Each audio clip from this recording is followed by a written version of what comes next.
Essas imagens que você está vendo agora são de câmeras de segurança de uma cidade tranquila, em Londres, na Inglaterra. Eles estão carregando nos venenos mais letais já criados. Nos documentos que eles apresentam na imigração, seus nomes são Alexander Petrov e Ruslan Boshirov.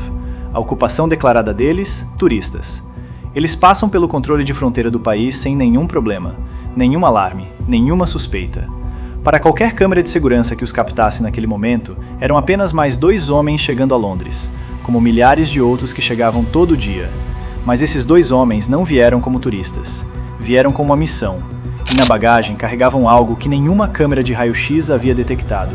Um dos agentes químicos mais letais já desenvolvidos pela humanidade, disfarçado dentro de um frasco de perfume. O alvo desses 2 homens era um homem chamado Sergei Skripal, um ex-oficial da inteligência militar russa. Durante anos ele havia servido à Rússia. Mas em algum momento dos anos 1990, Skripal começou a passar informações para a inteligência britânica, a rede de espionagem M16 da Inglaterra. Em 2004, foi descoberto e preso pelo FSB, o Serviço de Segurança Interno russo. Foi condenado a 13 anos de prisão por alta traição. Em 2010, foi libertado como parte de uma troca de espiões, um dos maiores intercâmbios de agentes de inteligência desde a Guerra Fria. Em troca de Skripal e outros agentes russos, os Estados Unidos liberaram 10 espiões russos que haviam sido presos em solo americano.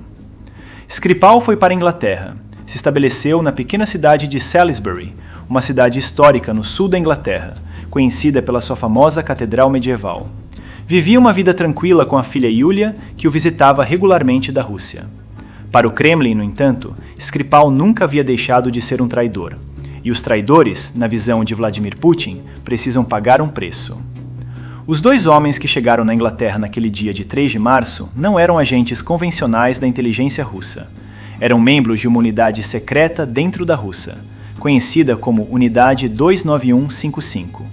Uma unidade tão secreta que sua existência só foi confirmada publicamente anos depois, graças às investigações de um site investigativo chamado Bellingcat. A unidade 29155 não existia para coletar inteligência ou monitorar adversários. Existia para uma única finalidade: eliminar inimigos do Estado russo no que estavam fora do país. Assassinatos, envenenamentos, sabotagem, desestabilização de governos estrangeiros. Era o braço executor do Kremlin, o grupo que Putin acionava quando queria que alguém desaparecesse sem que a assinatura russa fosse óbvia demais. A arma escolhida para o ataque contra Skripal foi o Novichok, um agente nervoso desenvolvido pela União Soviética durante a Guerra Fria. Novichok significa recém-chegado em russo. Foi criado especificamente para ser mais letal que qualquer agente nervoso existente, incluindo o VX e o Sarin, que já eram considerados extremamente perigosos. Uma quantidade minúscula de Novichok, invisível a olho nu, é suficiente para matar um ser humano adulto em questão de minutos se entrar em contato com a pele. Os agentes do GRU haviam trazido o Novichok de Moscou em um frasco modificado para se parecer com um perfume comum, da marca Nina Ricci, modelo Premier Jour. Um frasco que qualquer pessoa ao redor poderia ver e não dar nenhuma atenção. O plano era simples: aplicar o agente nervoso na maçaneta da porta da casa de Skripal em Salisbury. Qualquer pessoa que tocasse na maçaneta absorveria o Novichok através da pele, e o resultado seria fatal. As câmeras de segurança registraram os movimentos dos 2 agentes com uma precisão que eles claramente não haviam previsto. No dia 3 de março, o mesmo dia em que chegaram a Heathrow, os 2 homens viajaram de trem de Londres até Salisbury. As câmeras da estação os captaram caminhando pelas ruas da cidade, se aproximando da área residencial onde Skripal morava. Esse era o reconhecimento. Eles estavam mapeando o terreno. No dia seguinte, 4 de março de 2018, os 2 homens fizeram a viagem novamente, dessa vez com um frasco de Novichok. As câmeras de segurança os captaram chegando à rua de Skripal. Em algum momento durante essa visita, um dos agentes aplicou o Novichok na maçaneta da porta da casa, usando uma técnica que deixava o agente na superfície sem contaminá-los, desde que usassem luvas adequadas. A missão havia sido executada. Os 2 homens retornaram para Londres. No mesmo dia, embarcaram em um voo de volta para Moscou. O tempo total que passaram no Reino Unido, menos de 48 horas.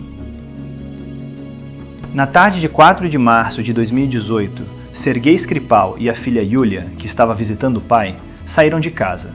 Foram a um restaurante chamado Zizi para almoçar. Depois foram ao pub The Mill, onde tomaram algumas bebidas. Pareciam completamente normais. Mas o Novichok já estava agindo. Por volta das 16 horas e 15 minutos, um policial que passava pelo Parque Maltings, em Salisbury, encontrou os dois sentados em um banco, inconscientes. Skripal com os olhos abertos, olhando fixamente para o céu. Yulia com espuma na boca. As equipes de emergência chegaram rapidamente, mas ninguém ainda sabia o que estava acontecendo. Os sintomas não eram imediatamente reconhecíveis como envenenamento por agente nervoso. Sergei e Yulia foram levados ao hospital em estado crítico. E por dias, as autoridades britânicas ainda não sabiam exatamente com o que estavam lidando. Quando os laboratórios militares britânicos identificaram o agente nervoso como Novichok, uma substância que apenas a Rússia havia desenvolvido em escala, a conclusão foi imediata e devastadora. O governo russo havia tentado assassinar um ex-espião em solo britânico, com uma arma de destruição em massa. A primeira-ministra britânica, Theresa May, confrontou o Kremlin com as evidências. A Rússia negou qualquer envolvimento, com a negação característica de quem sabe que o mundo não acredita, mas também sabe que provar formalmente é difícil. Skripal e a filha Yulia sobreviveram, graças ao rápido atendimento médico e ao fato de que a dose de Novichok aplicada na maçaneta havia se degradado parcialmente antes do contato. Mas a história não terminou aí. Meses depois, em junho de 2018, um casal britânico local, Charlie Rowley e Dawn Sturgis, encontrou o frasco de perfume que os agentes haviam descartado. Charlie deu o frasco para Dawn como presente. Dawn aplicou o que acreditava ser perfume no pulso. Era Novichok puro, não degradado, diretamente do frasco original. Dawn Sturgis morreu em julho de 2018, uma cidadã britânica inocente que não havia tido nada a ver com espiões ou com a Rússia, morta pelo descuido de agentes do GRU que haviam jogado fora uma arma letal como se fosse lixo comum. Com as investigações do Bellingcat identificando os dois agentes pelo nome real, Coronel Anatoly Chepiga e Alexander Mishkin, ambos oficiais condecorados do GRU, o Kremlin tomou uma decisão surpreendente. Colocou os dois homens em uma entrevista ao vivo na televisão russa. A entrevista que se seguiu se tornou um dos momentos mais constrangedores da história da inteligência russa. Os dois homens, visivelmente desconfortáveis, insistiram que eram simples cidadãos russos, empresários, que haviam viajado para Salisbury como turistas porque queriam ver a famosa catedral da cidade. O apresentador perguntou: "Vocês foram a Salisbury 2 vezes em 2 dias?" A resposta: "Nós gostamos muito da catedral. Era impressionante. Tinha uma torre de 123 metros. É muito famosa." O mundo assistiu incrédulo. 2 homens claramente militares, visivelmente nervosos, tentando convencer o mundo de que haviam viajado de Moscou para a Inglaterra 2 vezes seguidas para ver uma catedral medieval, em março, um dos meses mais frios e chuvosos do ano britânico. A entrevista, em vez de criar dúvida, confirmou para qualquer observador que os 2 homens eram exatamente o que o Bellingcat havia provado que eram: agentes do GRU enviados pelo Kremlin para assassinar Sergei Skripal. 2 homens chegaram ao Reino Unido com passaportes falsos, um frasco de perfume modificado e uma missão do Kremlin. Encontraram a casa, aplicaram o Novichok, voltaram para Moscou. Sergei Skripal sobreviveu, por pouco. Dawn Sturgis não sobreviveu, por azar. E os 2 agentes, identificados pelo nome, pelo posto militar e pelas condecorações recebidas de Putin, deram ao mundo uma entrevista sobre uma catedral medieval que ninguém acreditou por um segundo. A unidade 29155 existe para operar nas sombras, para agir sem deixar rastros, para negar tudo se necessário.